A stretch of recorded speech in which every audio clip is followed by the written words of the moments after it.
They were the picture-perfect power couple.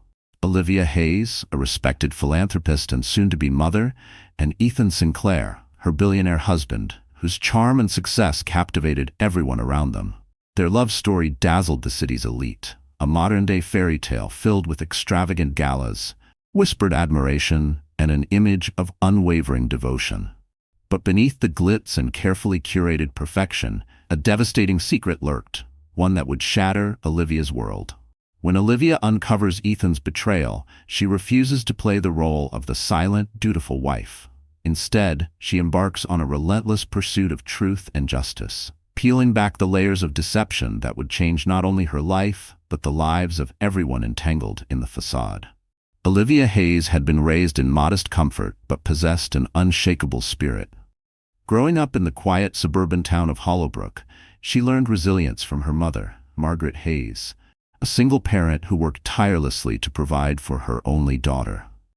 Though Olivia never knew her father, she never felt deprived of love.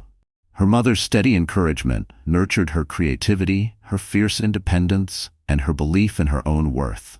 After high school, Olivia set her sights on Kingston University, a prestigious institution known for its cutting-edge economics and social sciences programs. Margaret saved every penny, determined to give Olivia a chance to step into a world where opportunities were abundant and where her compassionate heart could truly shine.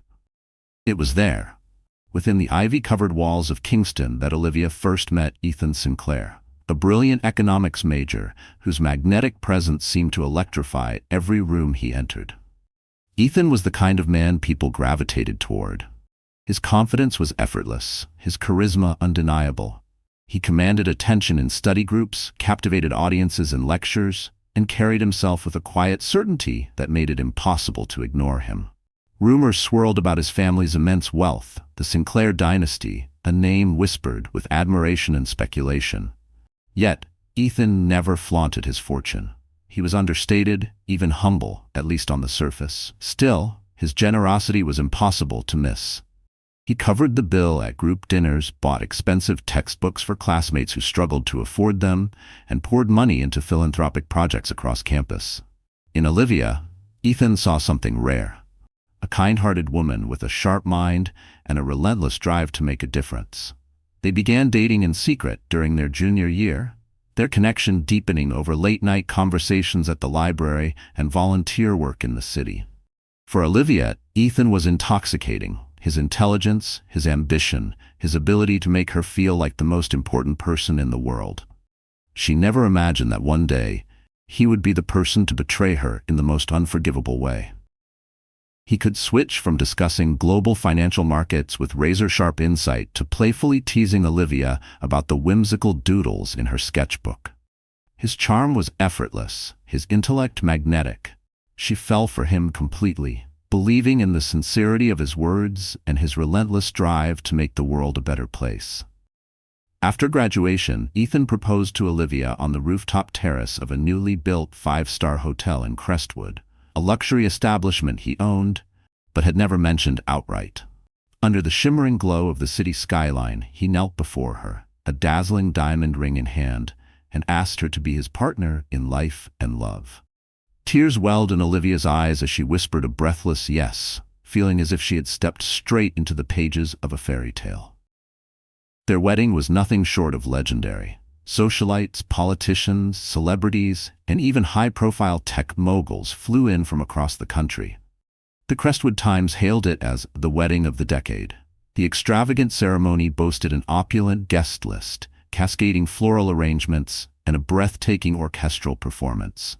Margaret Hayes, in a simple yet elegant lace gown, beamed with pride as she watched her daughter embark on this dazzling new chapter.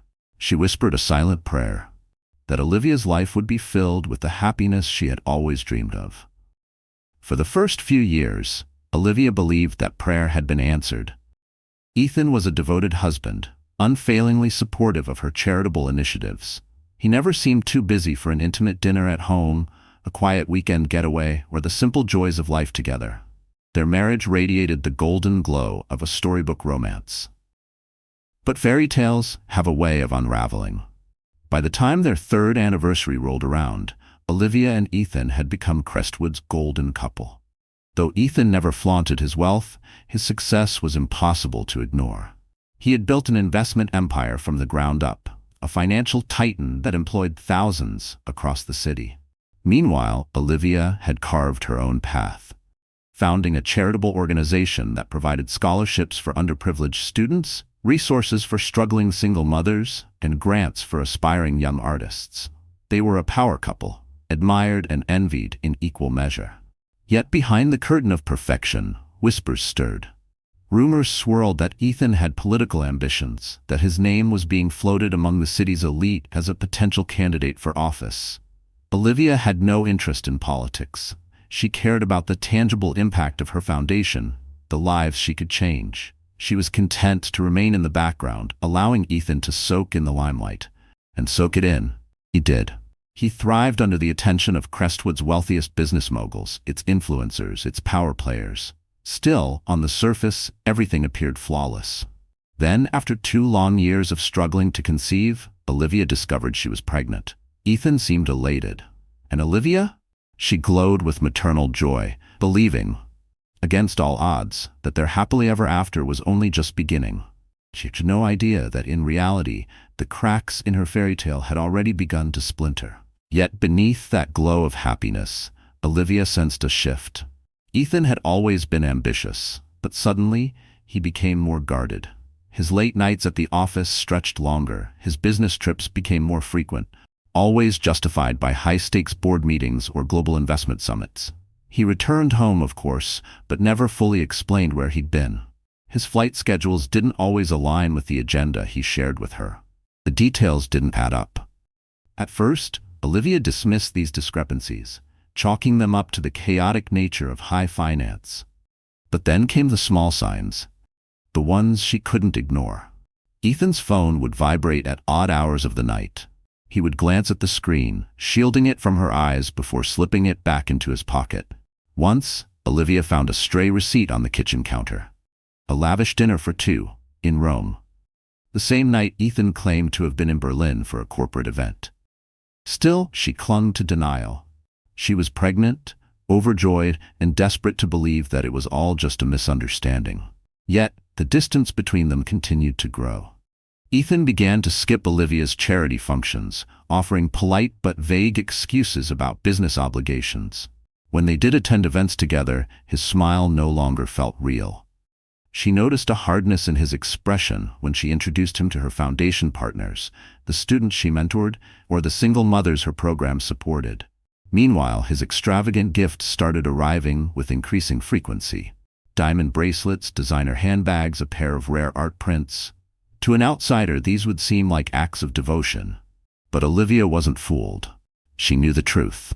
These weren't gifts of love, they were guilt offerings. During one of Ethan's longest business trips, Olivia started having nightmares. Each dream was the same. She stood alone, heavily pregnant, watching as Ethan walked away, his figure dissolving into the shadows. She would wake up breathless, heart pounding, reaching for him, only to find the bed cold beside her. Insomnia became her companion. She prayed that once Ethan returned, the weight in her chest would disappear. But when he finally walked through the door, something about him had changed. He was physically present, but emotionally, somewhere else. A distant look in his eyes. A casual, half-hearted kiss on her forehead. A mumbled apology for being gone so long. Then he would retreat into his home office for hours, shutting the door behind him. The mansion they shared, once a place of love and laughter, now felt cold, hollow. Her mother, Margaret, tried to reassure her. "He's building an empire, sweetheart. His mind is consumed by it. Trust him, he loves you." But Margaret's soothing words couldn't shake the unease in Olivia's gut. Something deep inside her whispered that Ethan's late nights and endless trips weren't just about business. And soon enough, she would have proof. Then, in a moment of unease and quiet desperation, Olivia did something she once thought unthinkable. While Ethan was out, she picked up his phone. Her hands were cold, clammy, her breath shallow as her thumb hovered over the screen. One simple swipe. That's all it took. A flood of messages filled the screen, each one a dagger aimed straight at her heart. Her fingers trembled as she scrolled through a series of texts, not from a business associate, not from an assistant, but from someone named Sophia Caldwell. At first, Olivia's mind grasped for a rational explanation. A colleague? A longtime friend? But the intimate tone, the late-night timestamps, the emoji-laced replies, they spoke volumes. Sophia Caldwell, I can still smell your cologne from last night. Missing you already. Miss you too, darling.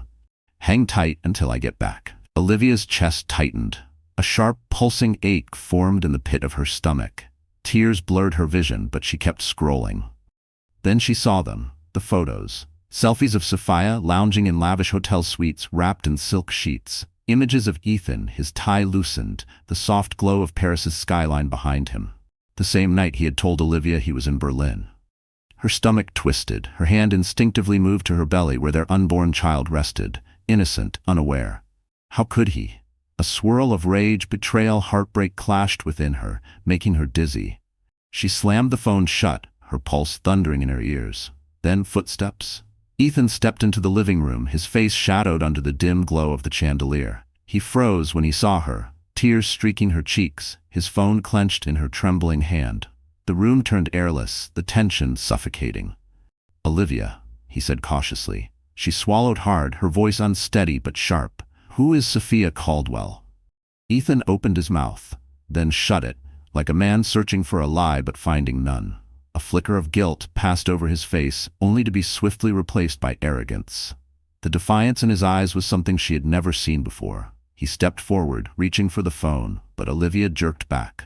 Tears burned behind her eyes, but they were no longer just sadness. They had hardened into anger, into resolve. I deserve an explanation, she hissed, forcing herself to breathe, to stay steady for the baby. Ethan exhaled, rubbing his temples. It's not what you think, Olivia, he muttered. She's just a business liaison. Sometimes things get a little carried away over text. His voice lacked conviction. Even he didn't believe his own words.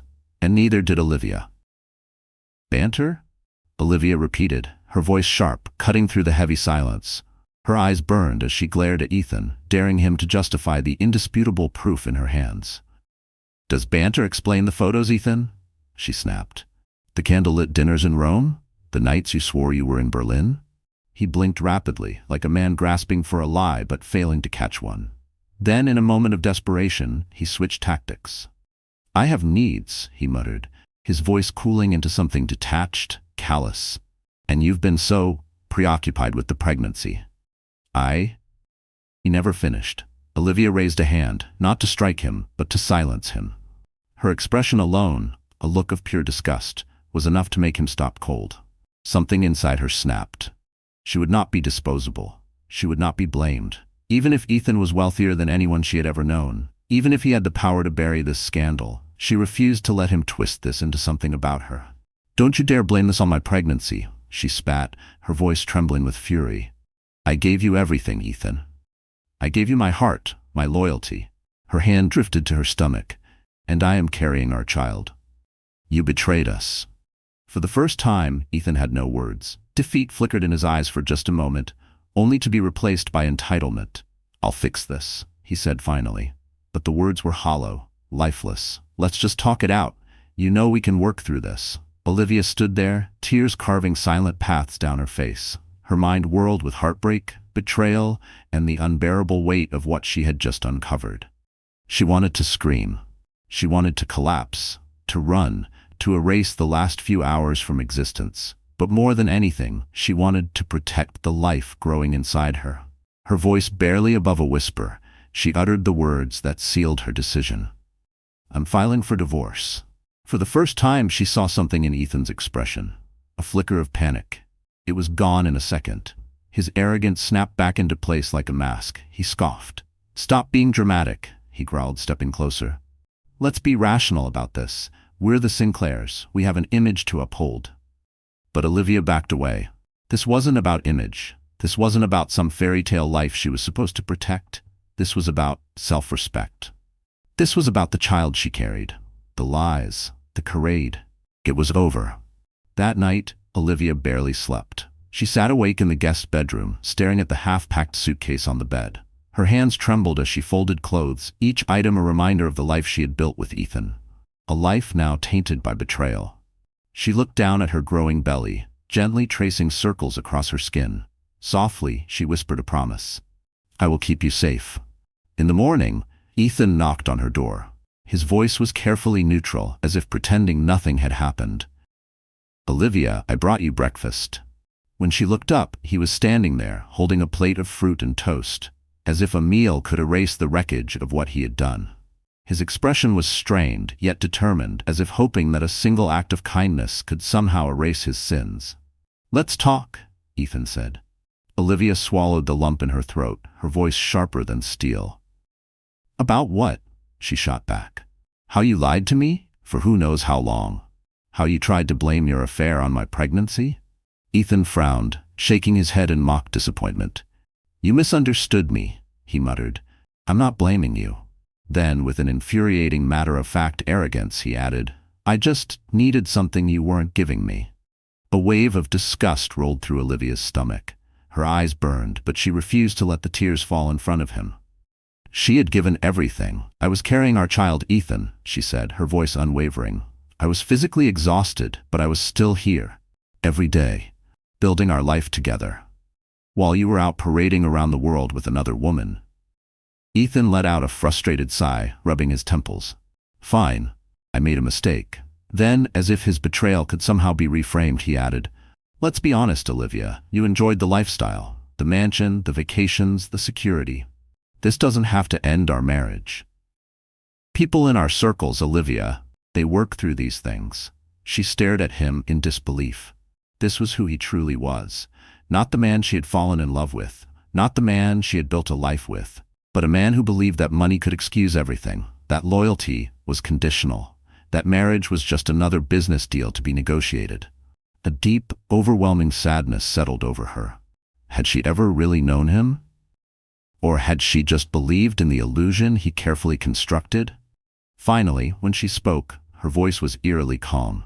"I'm going to my mother's house." She picked up her purse, gripping it tightly. "Don't follow me." "I mean it." Ethan ran a frustrated hand through his hair, his jaw clenched. "We can't just—" "It's already done," Olivia cut in. She reached into her bag and held up a business card. A high-profile divorce attorney, recommended by Dr. Olivia Hayes, a psychologist she had once confided in. She had never imagined she would need it. And yet, here she was. Ethan's composure cracked.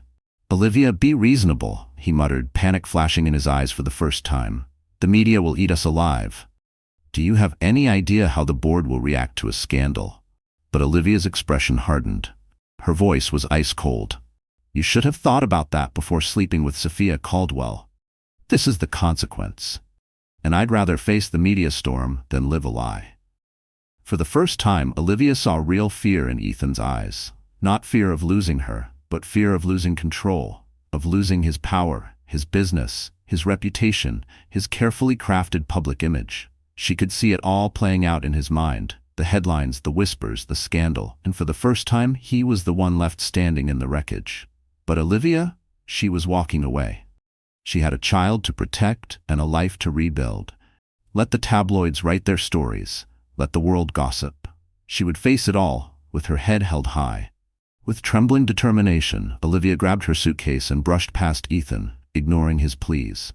She walked out of the mansion that had once felt like a dream. A fairy tale turned nightmare. Stepping into her car, she hesitated for a brief second, glancing in the rearview mirror. The Sinclair estate stood behind her, massive, luxurious, a symbol of everything she was leaving behind. But now, all she could see was its emptiness, its coldness.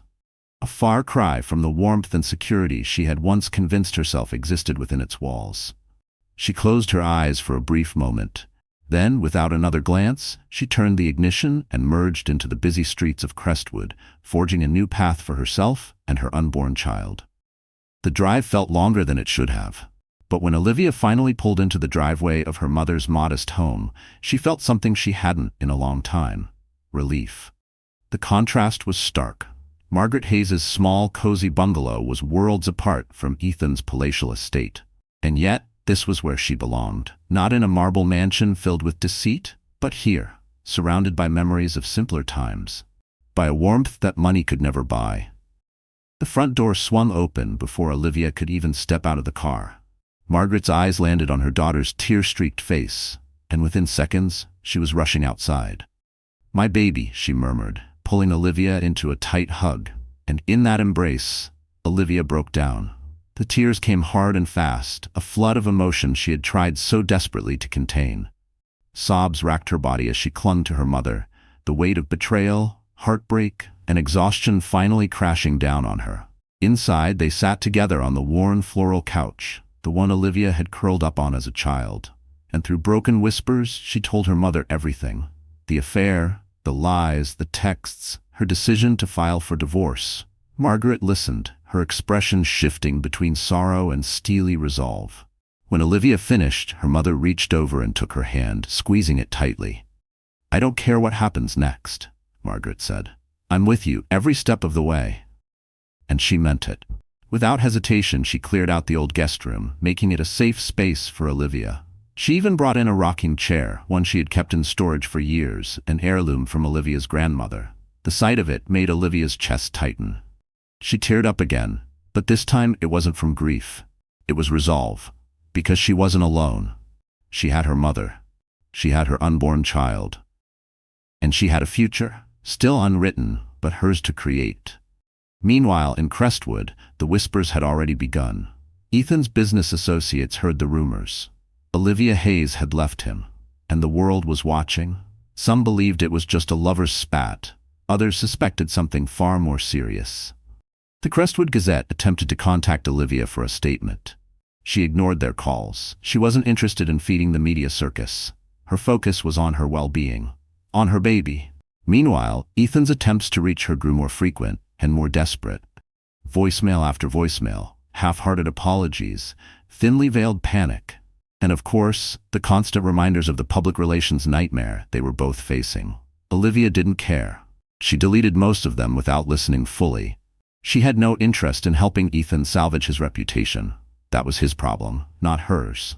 A few days later, Olivia sat across from Jocelyn Maxwell, the attorney recommended by Dr. Lauren Hayes. Jocelyn was petite but had a sharp gaze that suggested nothing got past her. She was known for handling high-profile divorces with ruthless precision. The sleek downtown office was intimidating, but Olivia held her ground. She recounted everything: the affair, the manipulations, the pregnancy, and the tactics she knew Ethan would use to protect himself. Jocelyn listened intently, jotting down notes, occasionally asking pointed questions.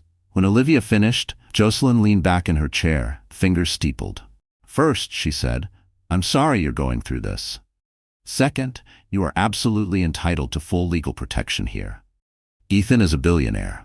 We are going to seek a settlement that protects your interests and secures your child's future." Olivia swallowed her nerves. "I'm not after revenge," she admitted.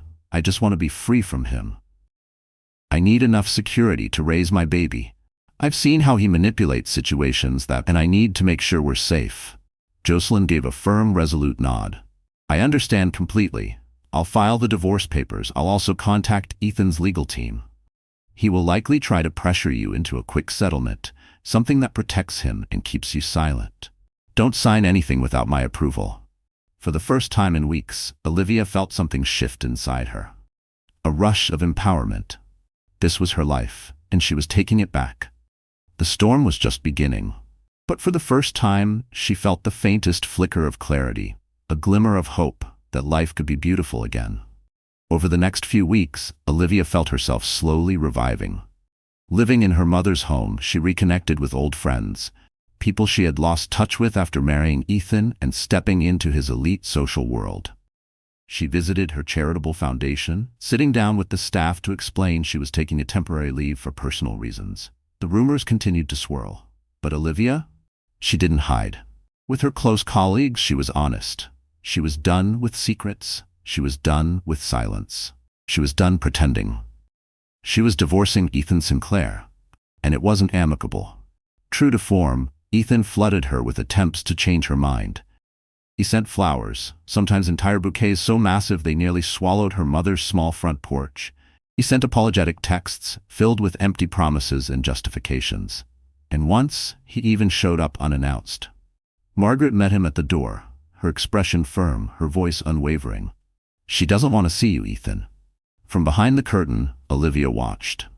Ethan stood on the porch, his fists clenched, tension rippling through his shoulders. She couldn't tell if his frustration was over losing her or over losing control. The next morning, the Crestwood Gazette published a headline, "Ethan Sinclair's Marriage in Peril. Clues point to rocky times ahead." The article hinted at infidelity, but never confirmed it outright. Still, seeing her private heartbreak become public fodder was a gut punch. But Olivia reminded herself why she had chosen this path. The path of honesty. The path of self-respect. The media storm was just an unfortunate byproduct. During her downtime, Olivia focused on nourishing her mind and body.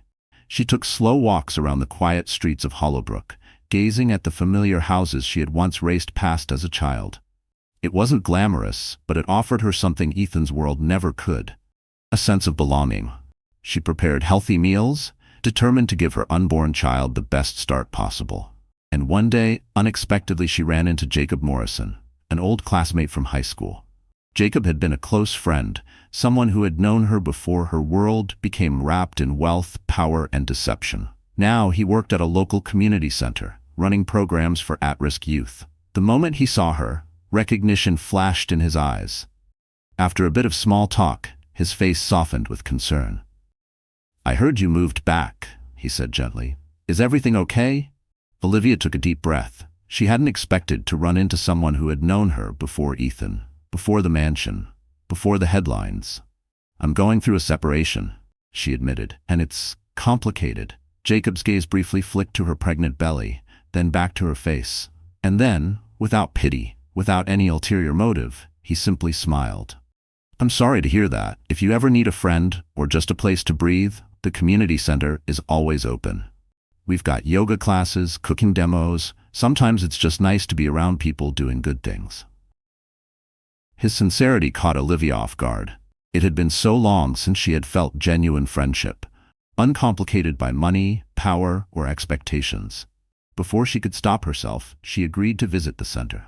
And when she did, she saw something she hadn't seen in a long time. Children laughing, teenagers painting murals, volunteers teaching life skills. A world that was simple, kind, and real. A world she wanted to be a part of again. She felt a spark of inspiration, a reminder of her own passion for helping others. As the days turned into weeks, Olivia focused on building a new routine. She refused to let her pregnancy be overshadowed by Ethan's betrayal. Instead, she poured herself into taking control of her life. She researched prenatal care options in Hollowbrook, ultimately choosing a small but highly reputable clinic, one that catered to everyday families, rather than the exclusive, high-end private hospital Ethan had once insisted upon. Surrounded by ordinary people facing real struggles, Olivia felt grounded. And unbeknownst to her, something was shifting in the air. Events were aligning. A new source of hope was about to enter her life, one that might just lead her toward the love she never thought she'd find again. Several weeks into her new routine, Jacob invited Olivia to attend a fundraising gala at the community center. The event was meant to raise money for after-school programs and career training initiatives. At first, Olivia hesitated, partly because her energy levels dipped some days, but also because public gatherings reminded her of her old life with Ethan. The flashing cameras, the stiff, forced conversations, the mask she had worn for so long. But Jacob's genuine enthusiasm and the importance of the cause convinced her to go. On a crisp Friday evening, Olivia arrived at the community center. To her surprise, it had been transformed into a warm, lively venue. The decorations were modest but heartfelt. Colorful banners, homemade centerpieces, and a small stage where local youth performed music numbers. She noticed the differences immediately. This was nothing like Ethan's lavish soirees with crystal chandeliers and ice sculptures. There were no black-tie dress codes, no empty displays of wealth. Here, people wore simple but stylish outfits, more concerned with the cause than with appearances.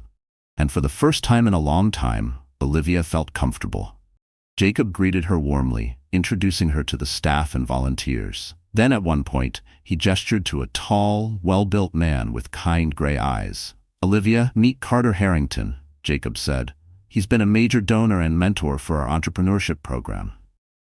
Carter extended a hand with a friendly smile. Olivia recognized the name immediately. She had once read about him in a philanthropic newsletter, a man known for quietly funding grassroots education programs. He had done exceptionally well in the tech industry, but had avoided the limelight, choosing instead to keep his philanthropic work under the radar. "Pleasure to meet you, Olivia," Carter said, his gaze briefly drifting to her baby bump. He motioned toward a nearby seat. "Can I get you anything? Water? Maybe some food?" She let out a soft laugh. "I'm fine, thank you. Just a little winded from walking around." Carter nodded, then asked, "Jacob tells me you have a passion for philanthropy. Are you involved in the Crestwood philanthropic circuit? I feel like I've seen your name before." For a brief moment, Olivia hesitated. Her eyes flicked to Jacob. Had he told Carter about her situation? Had the rumors already reached him? Taking a breath, she answered honestly, "I was, until recently." And in that moment, for the first time in weeks, she felt like herself again. "I'm focusing on a more personal level now," Olivia said, offering a small smile, "especially with the baby on the way. But maybe sometime I can tell you about the educational scholarship programs I used to run." Carter's eyes lit up with genuine interest. "I'd like that very much," he said. Throughout the evening, Olivia watched Carter as he moved effortlessly among the crowd, greeting donors and encouraging them to support the center. But unlike the men she had known in Ethan's world, Carter wasn't flashy. There were no arrogant displays of wealth, no boasting. Instead, he shared stories about the kids he had mentored, the progress they had made, the challenges they had faced and overcome. It was refreshing, so different from the calculated, high-society performances she had once endured. Later, as the event wound down, Jacob pulled her aside, a knowing smile playing on his lips. "Carter asked if you're free for coffee sometime," he murmured, raising his eyebrows playfully. Olivia laughed, but felt the heat of a soft blush creeping up her cheeks. She reminded herself. She was in the middle of a divorce, pregnant with another man's child. The last thing she needed was romantic complications. And yet, she couldn't deny that she felt a certain ease around Carter. Perhaps it was his unpretentious nature, or the genuine kindness in his eyes. He didn't look at her like a scandal-ridden socialite. He looked at her like a person. And that felt good. As she prepared to leave, Carter approached her with a gentle smile. "I hope tonight wasn't too overwhelming. I know how these events can get." Olivia shook her head. "No, actually, it was wonderful," she admitted. "It reminded me why I loved philanthropy in the first place." Carter hesitated for a moment, then said, "If you ever want to exchange ideas about helping the community, maybe over a cup of tea or coffee, I'd be happy to." And then he left it at that. No pressure, no expectations, just an invitation, a small space for her to decide. For the first time in a long time, Olivia felt something stir inside her. A quiet spark, something missing for far too long. "I'd like that, Carter," she said softly. And just like that, a small but undeniable shift began. But as Olivia cautiously explored this growing friendship, Ethan was making his next move. Through his lawyers, he launched a series of aggressive counteractions to regain control of the situation. He contested nearly every clause in Olivia's initial divorce filing. He insisted on strict privacy clauses, ones that would forbid her from ever speaking publicly about his affair. And most shocking of all, he demanded shared custody of the unborn child. Even though Olivia's legal team argued that custody arrangements for an unborn child were premature, the relentless legal battles weighed heavily on her mind. She met with Jocelyn Maxwell often, reviewing every new motion Ethan's team filed. Jocelyn, always cool and composed, reassured Olivia. "Don't worry. This is a standard intimidation tactic in high-stakes divorces." But Olivia couldn't help feeling distressed. Every legal threat was a reminder of Ethan's power. And every court filing felt like a fresh wound, reopening the heartbreak he had caused. One afternoon, as Olivia stepped out of Jocelyn's office, she froze. Ethan was waiting in the parking lot. He stood beside his sleek black luxury sedan, arms folded, face etched with determination. Her heart skipped a beat, but she quickly squared her shoulders. She refused to be intimidated. Ethan approached her calmly, though there was a barely contained edge to his voice. "We need to talk," he said. Olivia shook her head. "We have nothing to talk about. Let my lawyer handle it." His jaw tightened, his eyes flashing with anger. "Don't be so stubborn," he snapped. I'm offering you a settlement that will make you more than comfortable. I've instructed my team to ensure you receive a generous payout and child support." Then, with careful precision, he added, "All I'm asking is that you sign a non-disclosure agreement about everything that happened." Olivia's stomach twisted. She understood exactly what he meant. This wasn't about making things right. Ethan wanted to protect his public image at all costs. If she signed that NDA, she would be legally bound to never speak about his affair, his deception, the trauma he had inflicted upon her. Olivia met his gaze head-on. "I'm not for sale, Ethan." For the first time, frustration flashed across his face. Something real, something desperate. "Damn it, Olivia, don't make this harder than it has to be," he growled. "You know how the press will spin this. They'll tear us both apart." She inhaled sharply. Her voice trembled, but her resolve did not waver. "Let them. I'd rather speak my truth than live a lie." For a brief second, his composure cracked. His eyes flickered, a strange mix of regret and defiance. But before he could retort, the office door swung open. Jocelyn stepped out, her sharp gaze pinning Ethan in place. "Mr. Sinclair," she said coolly, "your presence here constitutes harassment. Please refrain from contacting my client outside of legal channels." Ethan's face hardened. With a scowl, he turned away.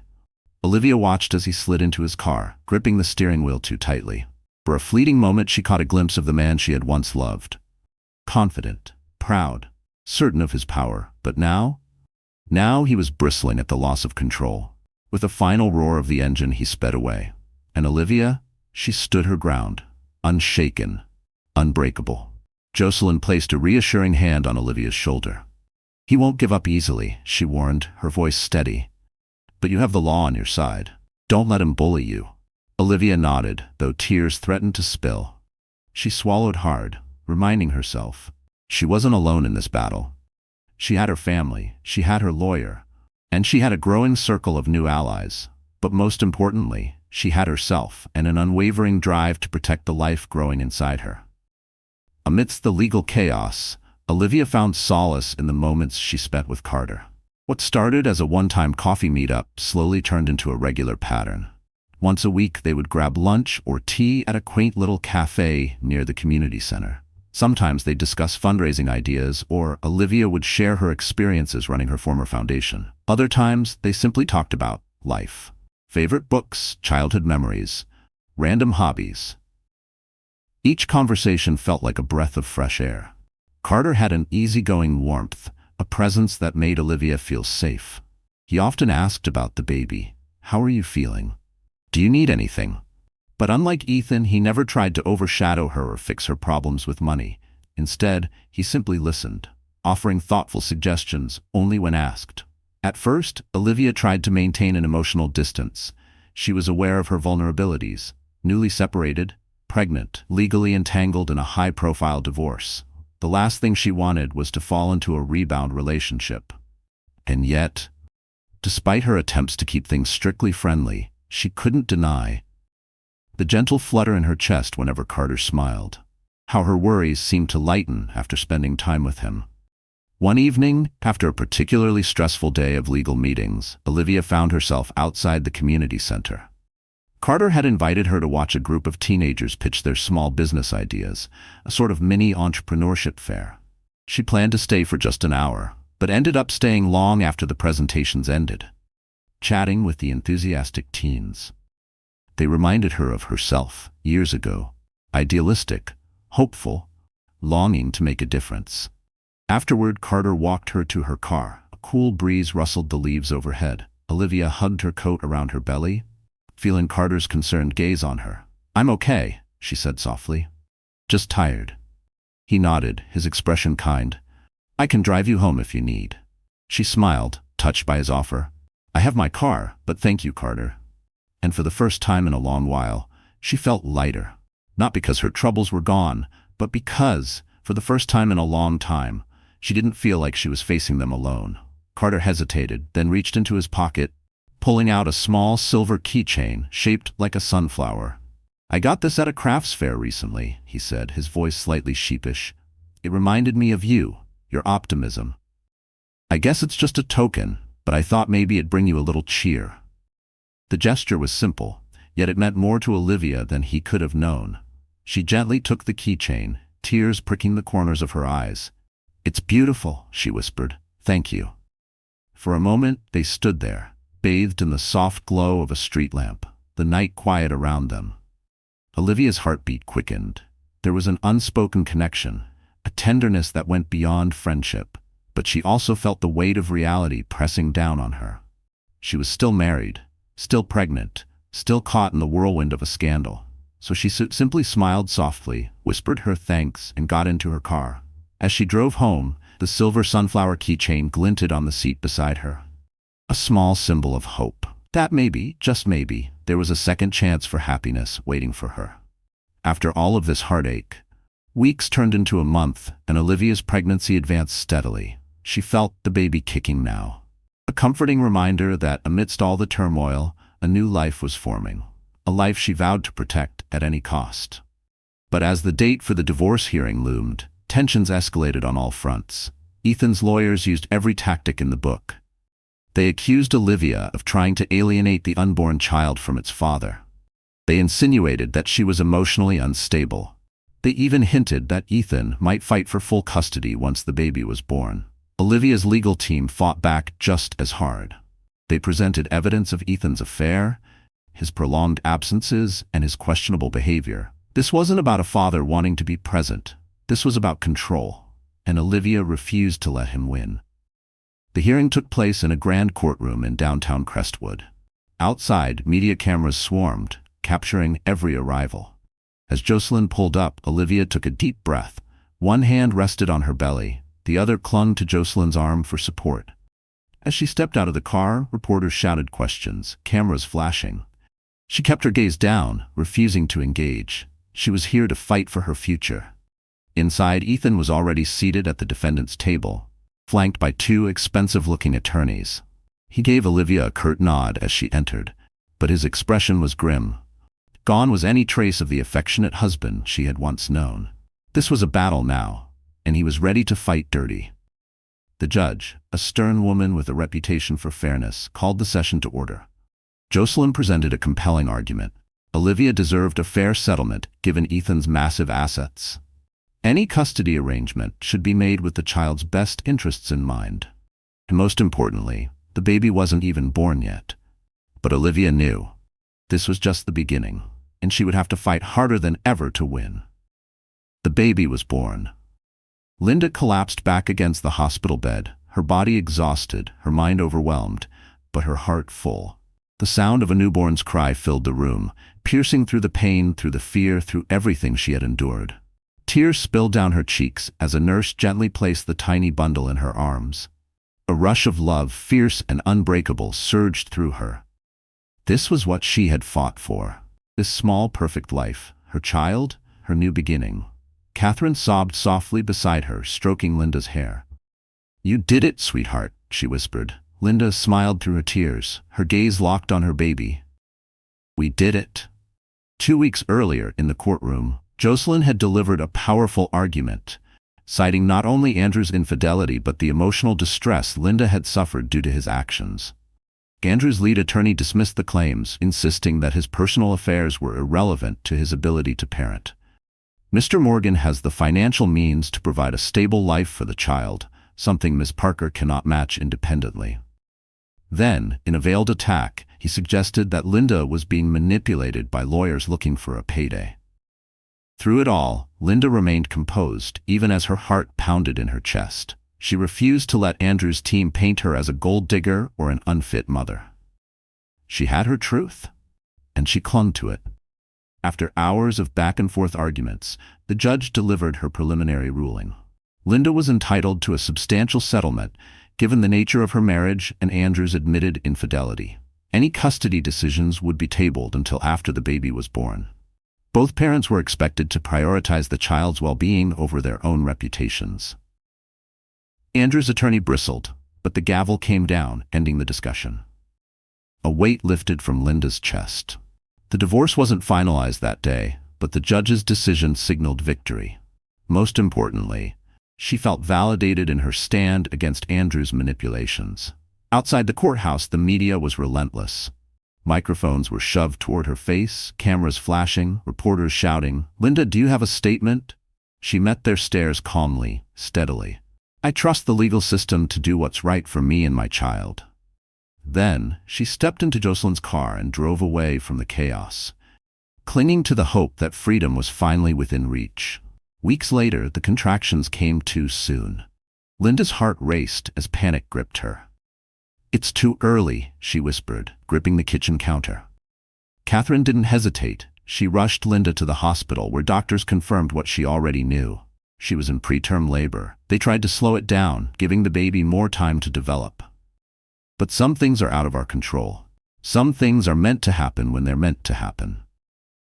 As night fell, Linda lay in the hospital bed, her hand clutching Catherine's, her body shaking with anxiety. She tried to focus on her breathing, recalling the prenatal classes she had taken. The hours dragged on, and then it was time.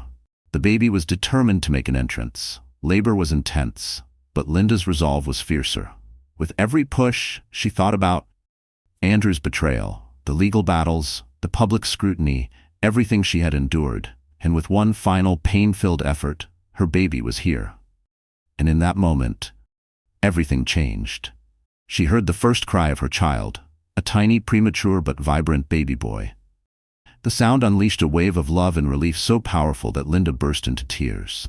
"He's here," Catherine whispered, her voice trembling with emotion. Linda cradled her newborn son, tears streaming down her cheeks. He was small, fragile in her arms, but the doctors assured her that he was strong. With a little extra care in the neonatal unit, he was expected to thrive. In those delicate first moments, Linda felt an overwhelming sense of protection and purpose. This child, her child, represented a new beginning, a life unburdened by the darkness of the past. She named him James Parker Morgan, a nod to her family heritage, but also an acknowledgement of Andrew's paternal role, despite everything. News of the baby's early arrival quickly reached Andrew. He contacted Linda's hospital room, requesting to see his son. But she declined. She was still reeling from the birth, from the exhaustion, from the sheer rawness of everything. More than anything, she feared the emotional stress his presence might bring. For now, her focus was entirely on James, monitoring his health, offering the warmth of a mother's embrace, and ensuring he felt safe. Carter heard about the birth from Jacob. A few hours later, a small bouquet of white lilies arrived at the hospital, along with a simple note, "Congratulations on your brave little fighter, wishing you both health and happiness." Linda smiled as she read it, a gentle warmth filling her chest. She hadn't told Carter much about Andrew's legal battles or the custody fight ahead. She didn't want to burden him. And yet, his simple, quiet thoughtfulness reminded her that she wasn't alone in this world. Over the next few days, Linda watched James grow stronger in the neonatal unit. The doctors were optimistic, and soon she was finally able to hold him against her chest, skin to skin, feeling the soft rhythm of his tiny heartbeat against hers. The future was far from settled. The divorce battle loomed ahead. And Andrew? She knew he would try to exert his rights as James's father.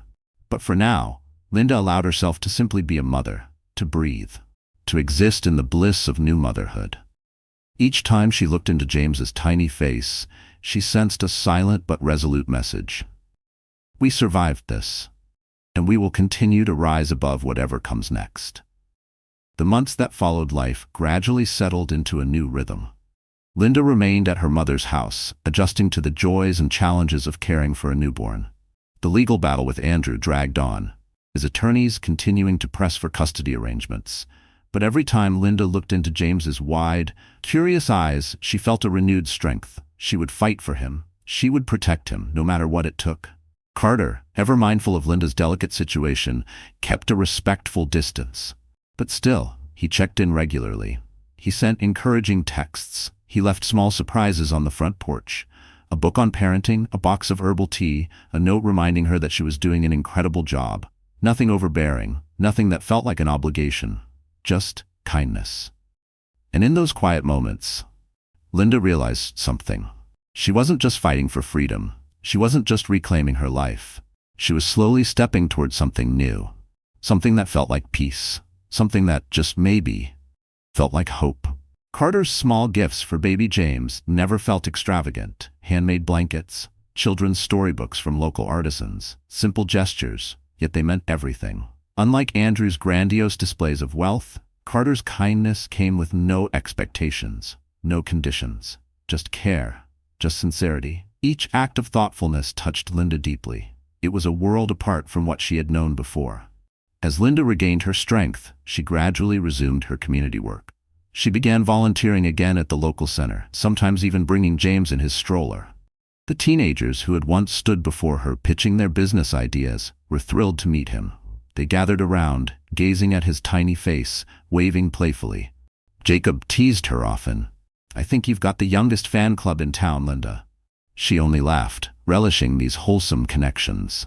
For the first time in a long while, she felt truly at home. One crisp autumn afternoon, Carter arrived at the community center with an announcement. A new initiative, a tech-based scholarship program for young entrepreneurs. Linda sat at the back of the room, James nestled in her arms, listening intently. As Carter spoke, he emphasized the power of mentorship, of bridging gaps in resources, of nurturing ambition in underserved communities. Linda couldn't help but notice. Every word he spoke carried sincerity, passion, integrity, hope. This was a man who believed in second chances, in new beginnings. After the event, Carter approached her, his eyes lighting up at the sight of James. "He's getting so big," he remarked, reaching out to gently touch the baby's tiny hand. James responded by gripping Carter's finger, his tiny grasp surprisingly strong. They both laughed. Linda felt a flutter in her chest. She had built walls around her heart, crafted from betrayal, distrust, and pain. But standing here now, watching Carter smile at her son, something shifted. "He's doing really well," she said, smiling. "I'm so grateful." Carter hesitated. Then in a soft, careful voice he asked, "Would you like to grab a late lunch? Or maybe just a walk in the park? I'd love to catch up, see how you're doing." Linda glanced at James. He had already drifted off to peaceful sleep in his stroller. Then she looked back at Carter. The old fear crept in. Was it too soon? Was she ready? Her divorce was still pending, her heart still healing.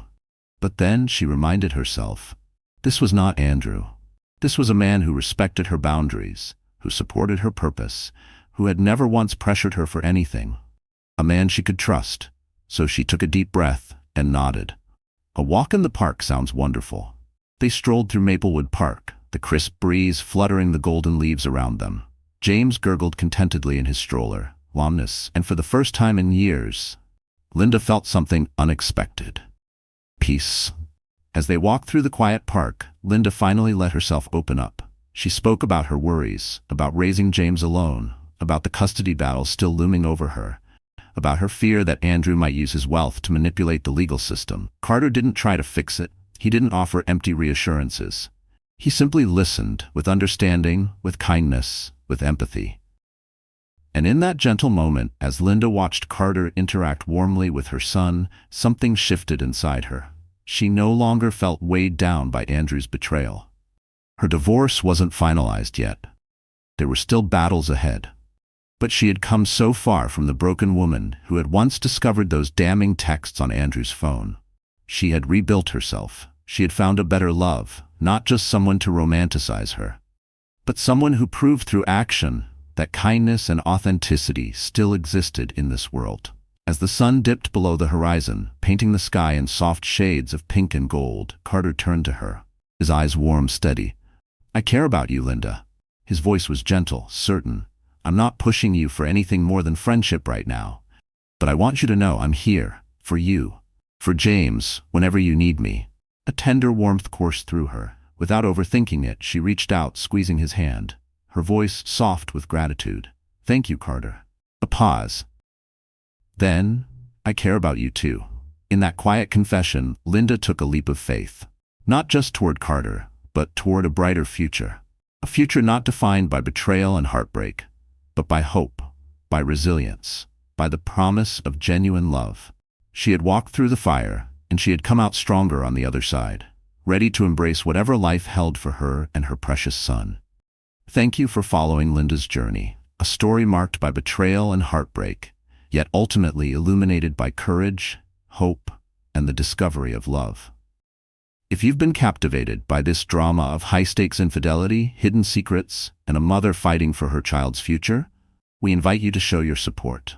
Like this video. Share it with your friends who love dramatic real-life fiction. Subscribe to our channel for more riveting stories of survival, transformation, and unstoppable resilience. Your engagement helps us continue bringing you powerful narratives. Stories that remind us, no matter how dark the road may seem, there is always a new dawn waiting on the horizon. Stay tuned, stay hopeful, and never forget, you deserve a love that honors you exactly as you are.